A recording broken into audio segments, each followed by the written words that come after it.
So everybody knows all your stats, 80 matches, 18 Grand Slams. I'm going to read you different statistics. 7 surgeries, 9 chemo cycles between the two of you, 50 radiation treatments. Who did it better?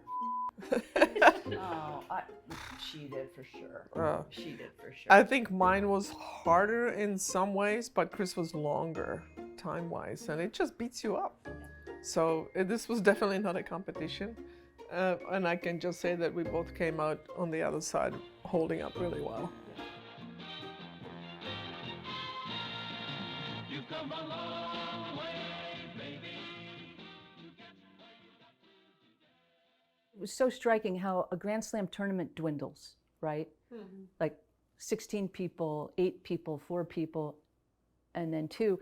Can you describe for people what that was like, especially in Grand Slam? You know, we were always, 80 times, we were the last two standing in the locker room, and one of us would be happy at the end of the match, and one of us would be, sad, and one of us would be comforting the other. And that's when I saw her at her highest and her at her lowest. And I think because we saw each other that way, the vulnerable part, I think that was like, that's another level of friendship.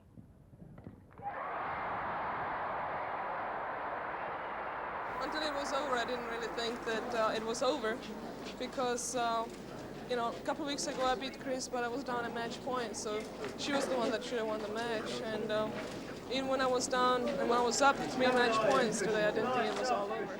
I wanted to talk to you about your sense of responsibility about cancer, because it feels so similar to the way you guys went about your careers in terms of, you were chasing number one, you were chasing trophies, and yet you always were political minded about the tour, about doing something for other people. I mean, these are intimate conversations about cancer, ovarian cancer, breast cancer. So what makes you want to do this interview, come forward and talk publicly about cancer?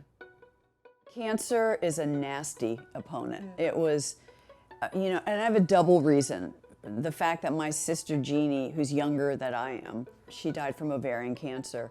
2 years after she died, I get a phone call from the geneticist saying that one of the variants that was in Jeannie's blood has turned to cancer, and we'd like you to go right away and have the BRCA gene test. And I got it like the next day. I had a blood work, and I was BRCA positive, and I was feeling fine, and I was stage 1 ovarian cancer, and that's a deadly ovarian cancer you don't want to get.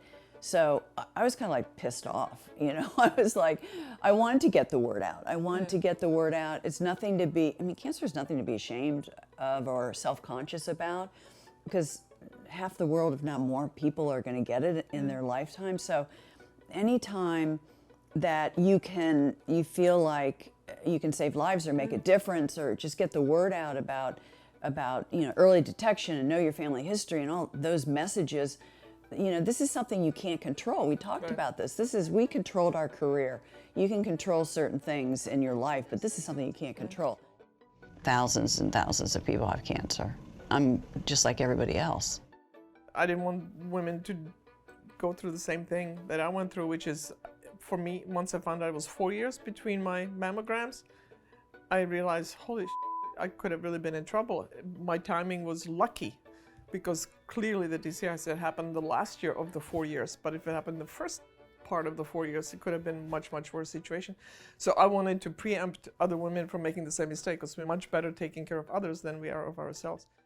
Let's talk about that lack of control, because, you guys were masters of your destinies, right, until now. Yeah. How hard was it to adjust to that mentally? Well, let's put it this way, it's a life lesson. It's like, okay, you're not special, just because you're a champion at something doesn't mean you're not gonna, get cancer. At the same time, I think the other characteristics of being an athlete come into play, like the focus and like the determination and like the discipline, and you gotta go through it. You have no choice. You just gotta go through it to get to the other side. Yep. You're 68 and 66, you met at 18 and 16. Yep. Yeah, and we went through pretty much the same things in life. The trajectory is amazing, really. And we're going through this together, which is like, I love the phrase that, we're in the trenches together. Like, we've been in the trenches together our whole life.